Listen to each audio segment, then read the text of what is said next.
আল্লাহ রসুল কামিল মুর্শিদ যদি কিছু বলার তৌফিক দেন তাহলে দুই একটা কথা আপনাদের জানা কথাই আলোচনা করব মাত্র। আর এই বলার মধ্যে যদি কোনো ভুল বা বেয়াদবি হয়ে যায় আল্লাহ আর ওয়াস্তে ক্ষমা করে দেবেন। এখানে আল্লাহ বলছেন যে আল্লাহর জন্য হজ ও উমরা পরিপূর্ণ করো, আল্লাহর জন্য হজ এবং উমরা করো, এবং যদি বাধাপ্রাপ্ত হও তবে সহজলভ্য কোরবানি করো। হজ করতে হচ্ছে সেই সঙ্গে কোরবানি, কারণ এটা হজের মাস এখনো আসেনি, হজের মাস এখনো আসেনি। এটা হচ্ছে জিলকদ মাস, আর কয়েকদিন পরে জিলহজ মাস শুরু হবে। জিলহজ মাসই হজ হয়, হজটা জিলহজ মাসই। তা আজকে জিলকদ মাস এটা চলছে, কিন্তু আর কয়েকদিন পরে বৃহস্পতিবার থেকে শুরু হবে, পয়লা জিলহজ বৃহস্পতিবার। এই মাসে, এই জিলহজ মাসে হজ হবে, কোরবানি হবে। হাজি ভাইরা সব তো হজে চলে গিয়েছেন, আগে থেকে গিয়ে সব তৈরি হচ্ছে, এখন গিয়েছে। এই 1 তারিখ থেকে আর শুরু হলো হজের মাস শুরু হলো, জিলহজ মাস শুরু হয়ে গেল। তা হাজি ভাইরা তো হজে গিয়ে তো সব আল্লাহর কাজ করবে, তোয়াফ করবে, সাই করবে, অনেক কিছু কাজ করবে। আরাফাতের ময়দানে যাবে, যেখানে বসলে জীবনের সমস্ত গোনা আল্লাহ মাফ করে দেবে। আরাফাতের ময়দানে হাজিরা গিয়ে বসে আহাজারি গিরিজারি করে কাঁদবে আর বলে, আল্লাহ আমরা তো দুনিয়ার সমস্ত সম্পদ, ঘর বাড়ি, ছেলে বিবি বাচ্চা সমস্ত ত্যাগ করে চলে এসেছি তোমার কাছে। আল্লাহ তুমি কোথায়, আমরা তোমাকে দেখতে চাই। তখন আল্লাহ বলেন, ফেরেশতারা যারা আমার জন্য হাহুতাশ করে কান্নাকাটি করছে, তাদের জীবনের সমস্ত গুনাহ মাফ করে দাও এবং তাদের হাজি লকাব দিয়ে দাও, তারা সবাই হাজি। তোমরা সাক্ষী থেকো, ওই সমস্ত যারা ওই হাজারি গিরিজারি করছে, আমি তাদের সবাইকে হাজির দপ্তরে তাদের নাম লিখে দিলাম।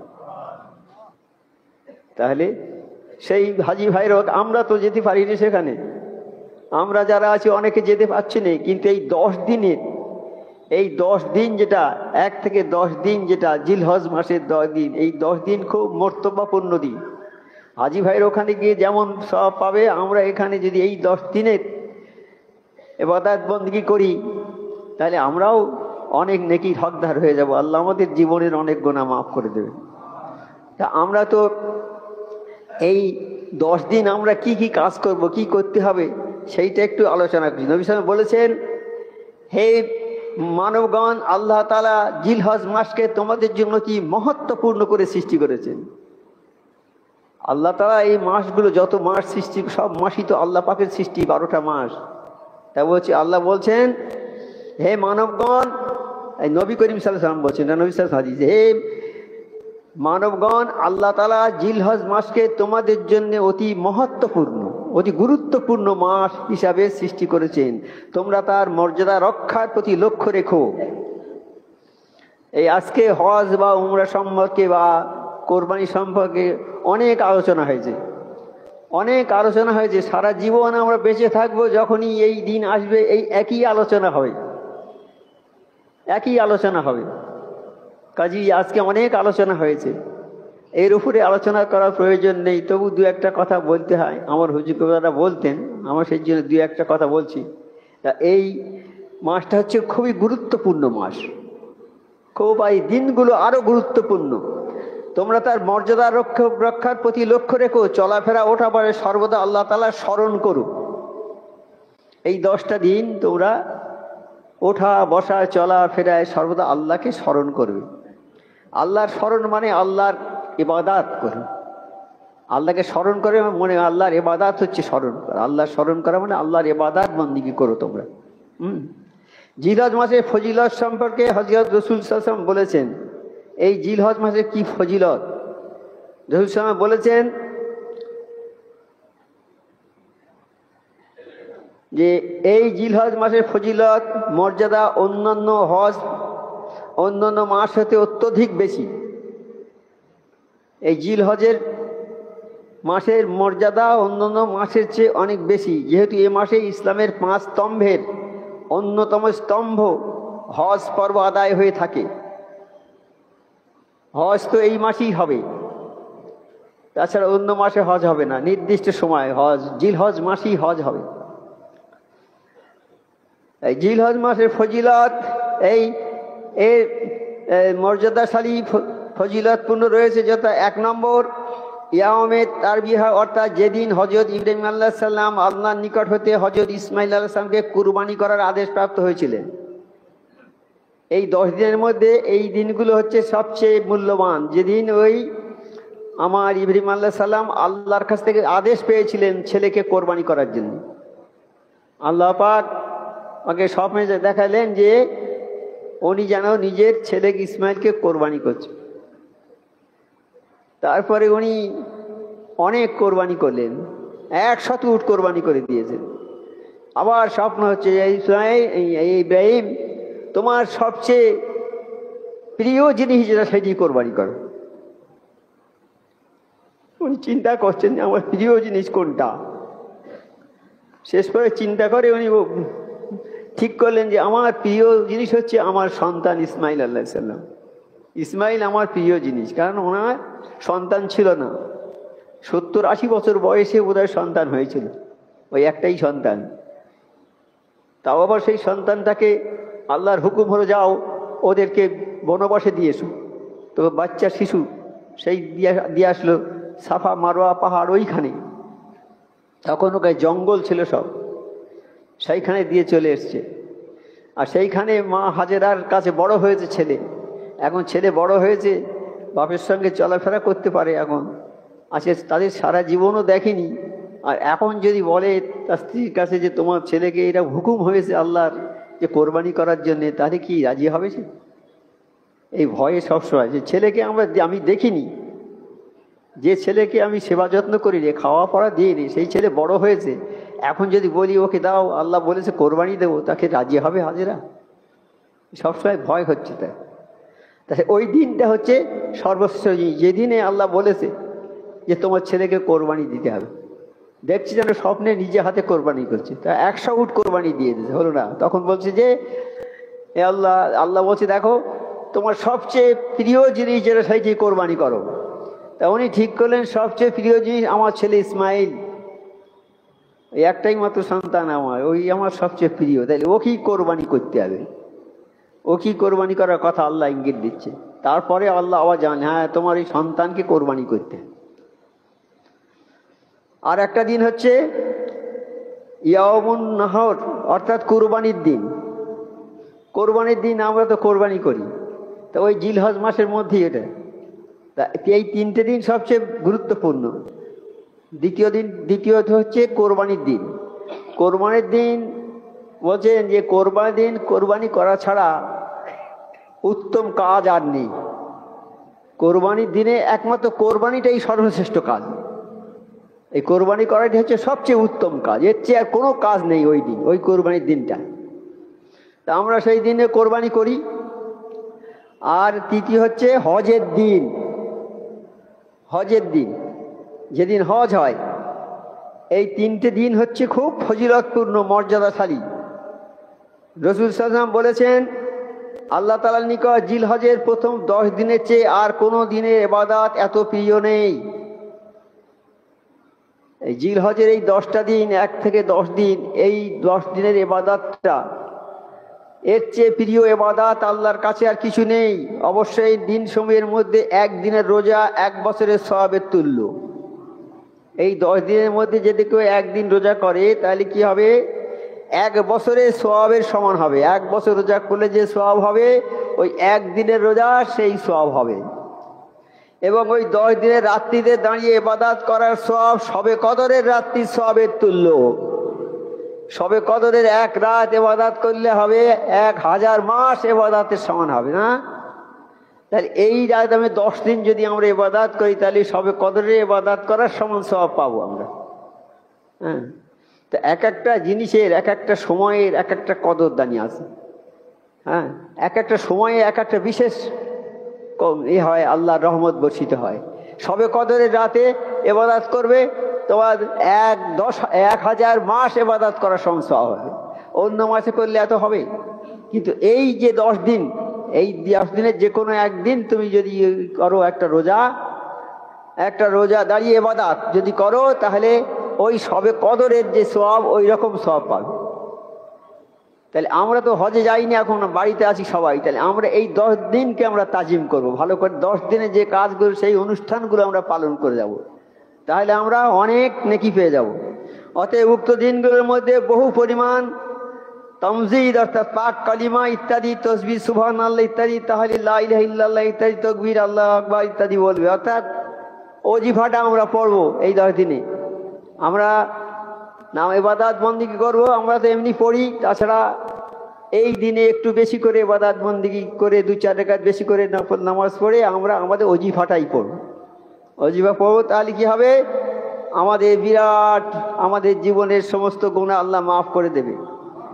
নবী পাক সাল্লাল্লাহু আলাইহি ওয়াসাল্লাম বলেছেন, যে ব্যক্তি জিলহজ মাসের 10 দিন পর্যন্ত প্রত্যেক রাতে বেতের নামাজের পর, বিভিন্ন রকম হাদিস এসেছে, বেতের নামাজের পর 2 রাকাত নামাজ পড়ে, প্রত্যেক রাকাতে সূরা ফাতিহার পর সূরা কাউসার এবং সূরা ইখলাস 3 বার পড়বে, আল্লাহ তাআলা তাকে কিয়ামতের দিন মাকামে ইল্লিনে পৌঁছাবেন, অর্থাৎ প্রবেশ করাবেন, এবং তার প্রত্যেক চুলের বদলে 1000 নেকি ও 1000 দিনার সদকা করার সওয়াব প্রদান করবেন।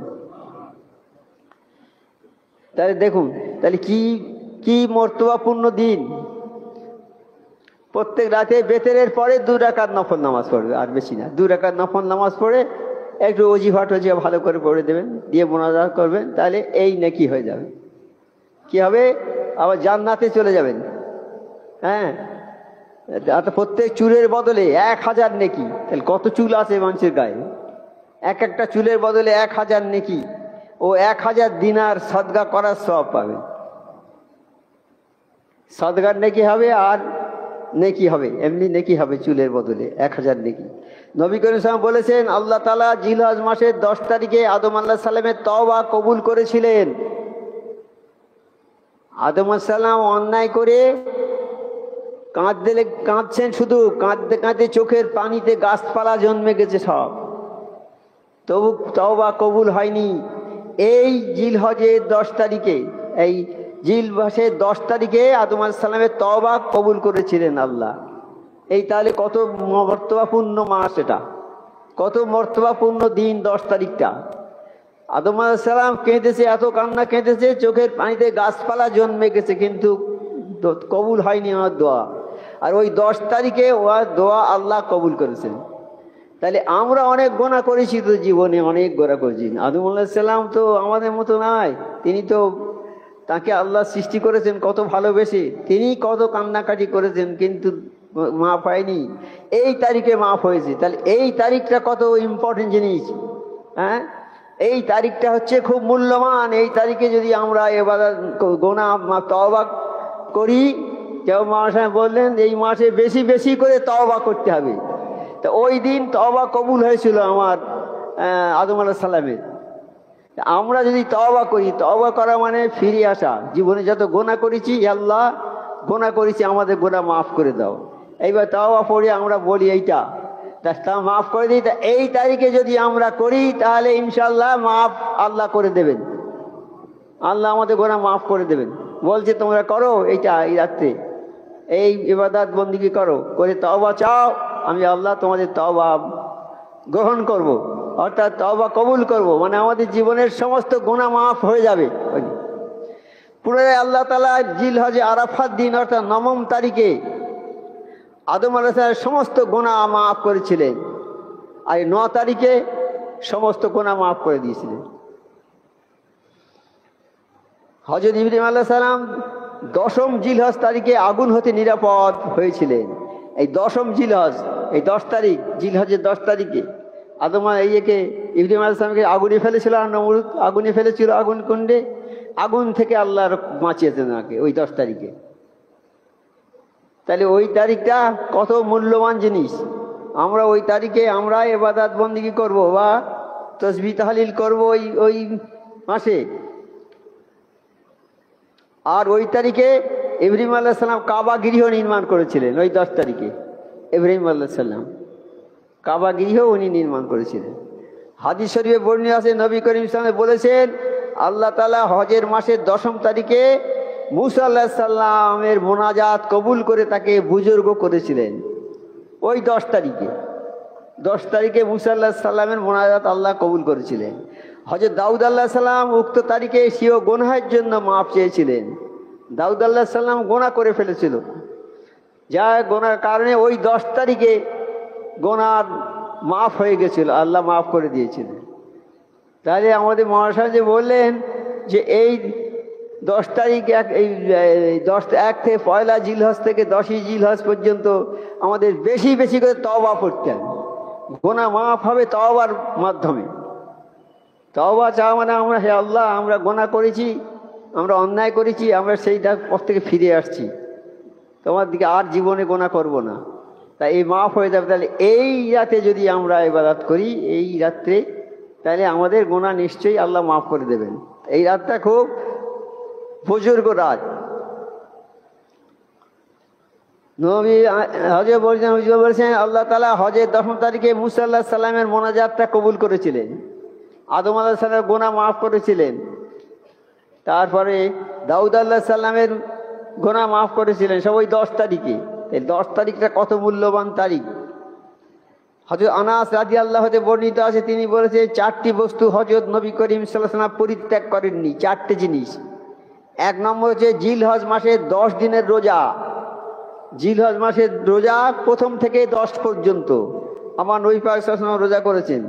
আমাদের দরবার থেকে বলা হয় বাবা যদি পারো করবে, আর না পারো অন্তত 3টে রোজা করবে, 7, 8, 9, এই তো 7, 8, 9 3টে রোজা করে বাবা। আর যার সামর্থ্য আছে যে করতে পারবে সে 10টা রোজা করতে পারে, কিন্তু সবাই তো পারবে না। যদি বলি সবাইকে 10টা রোজা করতে হবে কম্পালসারি নয়, এটা করলে নাকি হবে। হ্যাঁ, রোজা যেমন 30টা রোজা ফরজ, এটা তো ফরজ নয়, এটা করলে ভালো হবে। হ্যাঁ, এই রোজাটা 10 দিন করলে হবে, আমার নবী পাক সাল্লাল্লাহু আলাইহি ওয়াসাল্লাম করতেন। যাই হোক, এই 10 দিন রোজা করার কথা বলা আছে, কিন্তু দরবার থেকে বলে দিয়েছে বাবা তোমরা না পারো 3টে রোজা অন্তত করবে, 7, 8, 9 এই 3টে রোজা করবে। তা আমরা সেই 3টে রোজাই করি। নবী পাক সাল্লাল্লাহু আলাইহি ওয়াসাল্লাম এই জিনিসগুলো কোনোদিন ত্যাগ করেননি। এই জিলহজ মাসের 10 দিনের রোজা, আশুরার রোজা, আশুরা মানে মহরমের রোজা, আয়ামে বীজের রোজা, যেটা প্রতি মাসে 3টে করে রোজা করতে হয়, সেই রোজাটা। আর ফজরের ওয়াক্তে প্রথম 2 রাকাত সুন্নতের নামাজ, ফজরের নামাজ পড়ার আগে 2 রাকাত সুন্নত পড়তে হয়, তো সেই সুন্নত নামাজটা আমার নবী পাক সাল্লাল্লাহু আলাইহি ওয়াসাল্লাম কোনো সময় কাজা করেননি, জীবনে কাজা করেননি, সেই নামাজটা পড়েছেন। রাসূল করিম সাল্লাল্লাহু আলাইহি ওয়াসাল্লাম বলেছেন যখন জিলহজ মাস আসে তখন তোমরা তার রাতে ইবাদত করো এবং দিনে রোজা রাখতে চেষ্টা করো, কেননা আল্লাহ তাআলা তার দিন ও রাত্রিকে অত্যন্ত মর্যাদা দান করেছেন এবং আল্লাহ তাআলা ওই মাসকে বুজুর্গতম করেছেন। সুতরাং ওই রাত্রি ও দিন বুজুর্গতম। যে ব্যক্তি জিলহজ মাসের ওই 10 দিনের রাত্রি সময়ের মধ্যে যে কোনো এক রাত্রিতে 4 রাকাত নামাজ পড়বে, সূরা ফাতিহার পর 3 বার সূরা নাস পড়বে ও নামাজান্তে উভয় হাত তুলিয়ে দোয়া চাইবে, হ্যাঁ, তাহলে আল্লাহ তাআলা তা দোয়া করবে, যা দোয়া করবে তাই কবুল হবে। ওই রাত 10 দিনের বলছে জিলহজ মাস হয় তখন তোমরা তার রাতে ইবাদত করো, দিনে রোজা রাখতে চেষ্টা করো। এই যে জিলহজ মাস আসবে এই মাসে রাতে তোমার রাতে ইবাদত করো আর দিনে রোজা করো, দিনে রোজা করো, তাহলে কি হবে? তোমরা যা চাইবে, মোনাজাত যা করবে আল্লাহ তা কবুল করে নেবে, তাই দেবে তোমাদের। এক হাদিসে বর্ণিত আছে যে ব্যক্তি জিলহজ মাসে জুমার দিবসে 2 রাকাত নিয়তে মোট 6 রাকাত নামাজ আদায় করবে এবং প্রত্যেক রাকাতে সূরা ফাতিহার পর সূরা ইখলাস 15 বার করে পাঠ করবে, আর পরে দরুদ শরীফ পড়বে, পাঠ করে আল্লাহর দরবারে প্রার্থনা করবে, আল্লাহ তাআলা ওই ব্যক্তিকে সর্বাগ্রে বেহেশতে প্রবেশ করাবেন। বিভিন্ন রকম হাদিস আছে, আমরা যেটা পারি, আমরা যেটা সহজ আমরা সেটাই করব, বেশি কঠিন করতে পারবো না। কারণ যারা হাফেজ, কারি, মৌলানা তারা কঠিন কঠিন জিনিস করতে পারবে, আমরা সাধারণ লোক আমরা কঠিন পারবো? সাধারণভাবে আমরা 2 রাকাত করে নামাজ পড়বো, এশার পরে, এশার বেতনের পরে 2 রাকাত করে নামাজ পড়ে দোয়া চাইবো, আমাদের ওজিফাটা পড়ে দোয়া চাইবো, তাহলে আমাদের সেই এই একই কাজ হবে। বিভিন্ন হাদিসে বিভিন্ন রকম আছে, এই সবগুলো আমরা করতে পারবো কি? 50 বার করে সূরা ইখলাস পড়তে হবে, ফাতিহার পর 50 বার ইখলাস পড়তে হবে, এটা পারবো আমরা? সেখানে আমাদের 3 বার আছে পড়ার কথা, যেখানে বলা আছে সেইটি পড়লে ওই একই কাজ হবে ইনশাল্লাহ। কাজে আমরা বেশি কঠিন করতে যাব না, কঠিন করলে নামাজ গুলিয়ে যাবে, ভুল হয়ে যাবে, নামাজের দিকে মতলব থাকবে না, গোনার দিকে মতলব থাকবে। কাজেই সেই জন্যে আমার মোর্শেদরা বলেছে, বাবা সূরা ফাতিহার পরে 3 বার করে পড়বে সূরা ইখলাস। সূরা ইখলাস একবার পড়লে 10 পারা কোরআন শরীফের সওয়াব, আর 3 বার পড়লে 1 খতম কোরআন শরীফের সওয়াব। আর আল্লাহ যদি মনে করে তাহলে লক্ষ লক্ষ কোটি কোটি সওয়াব দান করতে পারে। তাহলে কি জিনিসটা আমাদের দিয়েছেন আমার মোর্শেদ, যে ওজিফাটা দিয়েছেন, ওজিফাটা হচ্ছে ইসমে আজম। এই ওজিফা পড়ে যা চাইবে তাই পাবে। হ্যাঁ, ওজিফাটা খুব ছোট, কিন্তু এর মর্তব্য অনেক বেশি, অনেক বড়, এর মূল্য অনেক বেশি। সূরা ফাতিহা একবার পড়বে 20 পারা কোরআন শরীফের সওয়াব পাবে, যা তা কথা নাকি? সূরা ইখলাস পড়বে 10 পারা কোরআন শরীফের সওয়াব পাবে। এই সাংঘাতিক জিনিস এগুলো। হ্যাঁ, আর যদি মসজিদের হুকুম মতো পড়া হয় তাহলে তার সওয়াব আসমান জমিন সমান হয়ে যাবে। হুকুমের একটা ওই গুরুত্ব আছে। হ্যাঁ, খাজা সাহেব গিয়েছেন ওসমান হারুন রহমতের দরবারে মুরিদ হওয়ার জন্য। তা বলছে, বাবা তুমি সূরা ফাতিহাটা 1000 বার পড়ে আসবে। তো হুজুর আমিও তো সবসময় পড়ি। তোর তুমি পড়ো, আর আমি তোমার মোর্শেদ, আমি হুকুম করছি পড়ার জন্যে, তুমি এইটা পড়ে এসো। তো খাজা সাহেব চলে গিয়েছে, গিয়ে সূরা ফাতিহাটা 1000 বার পড়ে চলে এসছে। এসে বলছি, হুজুর আমি এসছি 1000 বার পড়েছি। বলে, বাবা এবার তোর হাতটা এইরকম উঁচু করো তো, আসমানের দিকে হাতটা এরকম ফাঁক করে দেখো। কি দেখছো? বলে, 7 আসমান পর্যন্ত যত মখলুক আছে আমি সব দেখতে পাচ্ছি। বলে, খাজা তুমি এতদিন কিছু দেখতে পেয়েছিলে কি? তুমি তো 1000 বার পড়েছো, কিন্তু দেখতে পেয়েছো? এই মোর্শেদের হুকুমের উপরে তুমি আমল করেছো, সেইটা তুমি দেখতে। তাহলে মোর্শেদের হুকুম মতো আমল করতে হবে। না বড় বড় আমল আমরা করতে যাব। অনেক লোক এসে বলে, হুজুর এই ছোট্ট ওজিফা এটা তো পড়তে সময়, আমি রিটায়ার হয়ে গেছি, সময় নেই, আছে আমার অনেক অঢেল সময়, এই একটু করে ওজিফা 2-4 বার পড়ি তো শেষ হয়ে গেল, তা আমি কি কর, কিছু আমার সবক দিন। আমি সে খবর হবে না, ওইটা বেশি করে পড়ো। সূরা ফাতিহা 5 বার জায়গায় 50 বার পড়ো, ইখলাস 5 বারের জায়গায় 500 বার পড়ো। সূরা ইখলাস যদি 100 বার পড়া হয়, ওটা 300 বার পড়তে হবে। পড়ো না, এইটাই পড়ো না, এইটি হচ্ছে সবচেয়ে মস্ত অজি। তুমি এটা ছেড়ে অন্য একটা যাবে, কাজ হবে, কিন্তু এরকম কাজ হবে না। মোর্শেদ যেটা আমাদের দিয়েছে পড়ার জন্য, সেইটা পড়লে যেটা কাজ হবে, অন্য তার চেয়ে বড় বড় জিনিস পড়লেও কোনো কাজ হবে না। মসজিদে হুকুম আছে, এটা হুকুম নিয়ে পড়া। এইবার খাজা সাহেব তারপরে এইবার বলছে, বাবা তুমি ইখলাসটা পড়ে আসবে। এইবার ইখলাস পড়ে গেছে, খুব মনে তো খুব এসে গেছে। তখন ইখলাসটা পড়ে গিয়েছে, বলছে হাতটা নিচের দিকে করো, এরকম ফাঁক করে দেখো, নিচের দিকে গেছে। কি দেখতে পাচ্ছ? বলে, 7 তবক জমিনের মধ্যে যত কিছু আছে সব আমি দেখতে পাচ্ছি। তাহলে মোর্শেদের হুকুমটা কি আছে? অনেক এসে বলে, হুজুর আমি রিটায়ার হয়ে গেছি, আমার অনেক সময় আছে, তো এই ছোট ওজিফা এই কি পড়বো, বড় দেখে দিন। তা নবী পাক সাল্লাল্লাহু আলাইহি ওয়াসাল্লাম একজন গিয়ে বলছে, হুজুর আমাকে ওজিফা দিন। তো ওজিফা দিয়েছে, বলে আরো দিন, আরো দিয়েছে, আরো দিয়েছে, দিয়ে অনেক নিয়ে বাড়ি গেছে। এবার বোঝা ভর্তি করে নিয়ে বাড়ি গেছে, গিয়ে 2-3 দিন করার পরে আর করতে পারছে না। 2-3 দিন করার পরে আর করতে পারছে না। তখন এসে বলছে, আল্লাহর নবী আমি কি করবো, এই এত দিয়েছেন আমি পারিনি, তো ওই জন্যই বলেছি বাবা অল্প করে পড়াও। আল্লাহর নবী সাল্লাল্লাহু বলেন, হে নবী, কালাম পাকের আসান জিনিসগুলো তুমি এ করো, কালাম পাকের সহজ জিনিসগুলো আমল করো। কারণ মুর্শিদ সুফি আজম গাজী রহমাতুল্লাহ আমাদের সেই সহজ জিনিস দিয়েছেন। এই সহজ জিনিসটা হচ্ছে বিরাট জিনিস। এর মধ্যে যদি আমরা থাকি তাহলে আমরা কামিয়াবি হয়ে যাব ইনশাল্লাহ। কাজে আমাদের এই আমলগুলো করতে হবে। এই সূরা ফাতিহা, সূরা ইখলাস, ওজিফাটা আমরা প্রতিদিন নামাজ পড়বো, 1 থেকে 10 দিন নামাজ পড়বো। আমরা দিনের বেলা নামাজ পড়বো, রাত্রে নামাজ পড়বো, দিনের বেলা রোজা রাখবো।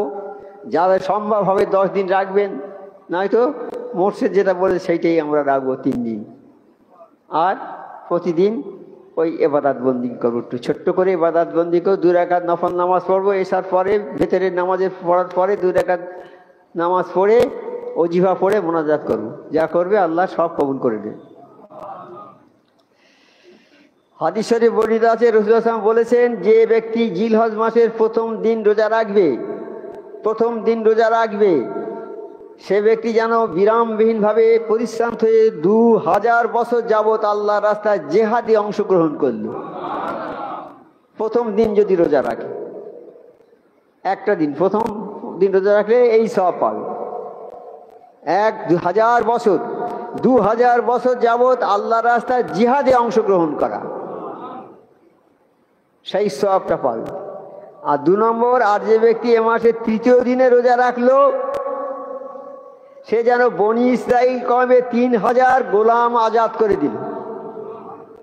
3 তারিখে যে রোজা করে সে যেন, আর যে ব্যক্তি এ মাসে 4th তারিখে রোজা রাখলো, সে যেন 400 বছর আল্লাহর ইবাদতের সওয়াব লাভ করলো। তো এই প্রত্যেক রাতের ইবাদত আলাদা আছে, কিন্তু আমাদের দ্বারা সম্ভব হবে এত সম্ভব হবে না। যে পারবে আলহামদুলিল্লাহ। তারপরে 5ম মাসে রোজা রাখলো, সে যেন 5 সহস্র বস্ত্রহীনকে বস্ত্র দান করার সওয়াব পেল 5 তারিখ। আর 6 তারিখে যে রোজা করলো, তার জন্য জাহান্নামের 7টা দরজা হারাম হয়ে গেল। আর 8ম দিনের রোজার জন্য 8টি জান্নাতের দরজা খুলে গেল। তাহলে 8 দিনের যে রোজা রাখবে, 8টি জান্নাতের দরজা খুলে যাবে তার জন্য। আমরা যতটা পারি করবো ইনশাল্লাহ, যতটা আল্লাহ আমাদের তৌফিক দেয় করার, আমরা ততটা করবো। হ্যাঁ, হাক্কানি দুরূদ শরীফ পড়ুন একবার।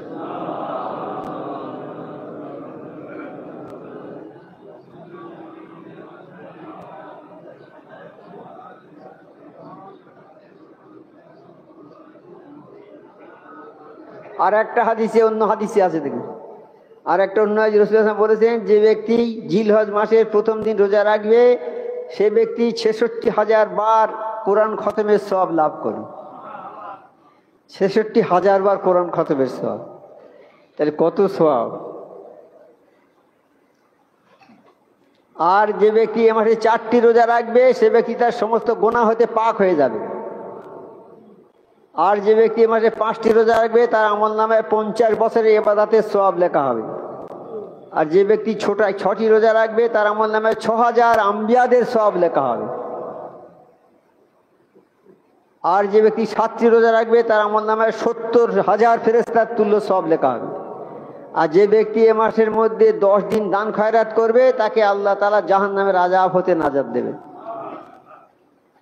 দান খয়রাত 10 দিন করবেন টুকটাক করে। 1 টাকা দান করলেও দান হবে, 100 টাকা দান করলেও দান হবে। যার যেমন সামর্থ্য আছে, এই দানের সময় এই দান করলেই সব বেশি হবে। কাজী এই সময় দান বেশি করে করার দরকার। হাক্কানি দুরূদ শরীফ একবার।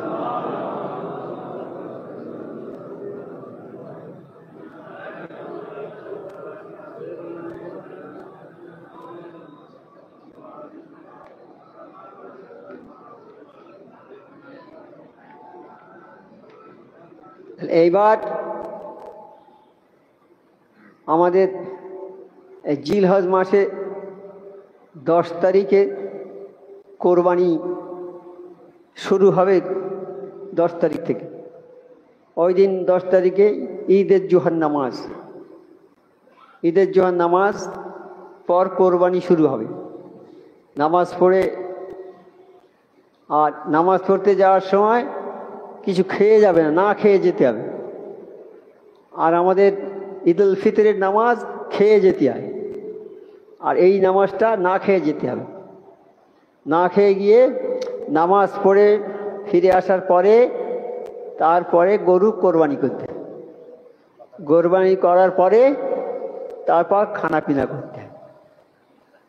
আর জিলহজ মাসের যখন চাঁদ উঠবে, যারা কোরবানি করবে জিলহজ মাসের চাঁদ যেদিন উঠবে সেই দিন থেকে ওই 10 তারিখ পর্যন্ত, হ্যাঁ, তারা কোনো গায়ের চুল পশম কোনো কিছু কাটবে না, কাটবে না। তার আগে কেটে পরিষ্কার পরিচ্ছন্ন হয়ে থাকতে হবে। আর ওই তারিখ থেকে জিলহজ মাসের চাঁদ দেখার পরে থেকে আর শরীরের কোনো পশম কিছু কাটতে পারবে না। তারপরে কোরবানি হয়ে গেলেই তারপর তুমি পরিষ্কার পরিচ্ছন্ন হবে। এই কোরবানি এর ফজিলত এমন একটা ফজিলত, এই কোরবানির পশু রক্ত মাটিতে কোরবানি করার পর, মাটিতে রক্ত পড়ার আগে তার জীবনের সমস্ত গুনাহ মাফ হয়ে যায়, আল্লাহ মাফ করে দেবে। এত বড় বরকতপূর্ণ জিনিস এই কোরবানি। এই কোরবানি করতে গেলে কিন্তু হালাল পয়সায় করতে হবে। হালাল পয়সা যদি না হয় কোরবানি হবে না।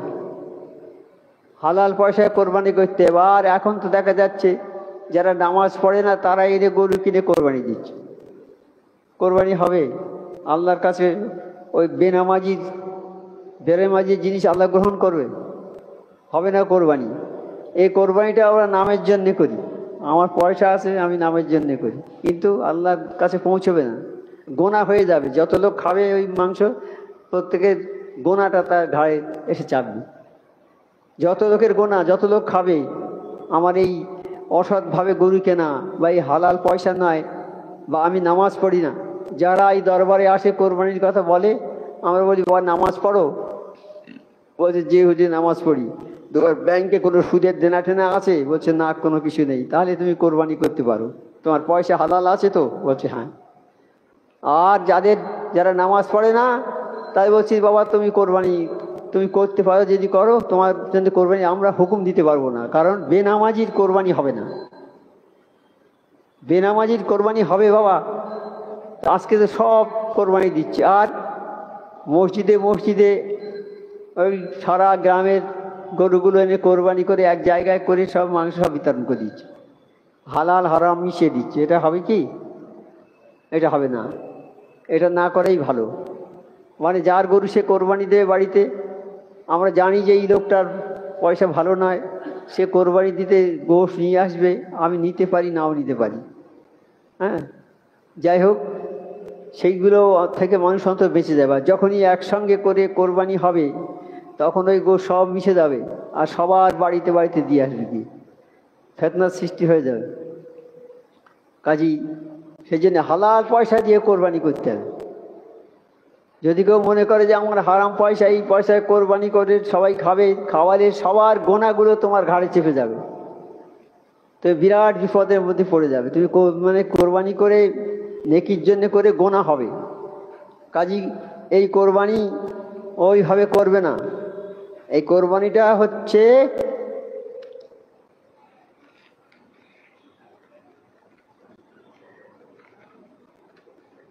হাক্কানি দর্শী বল।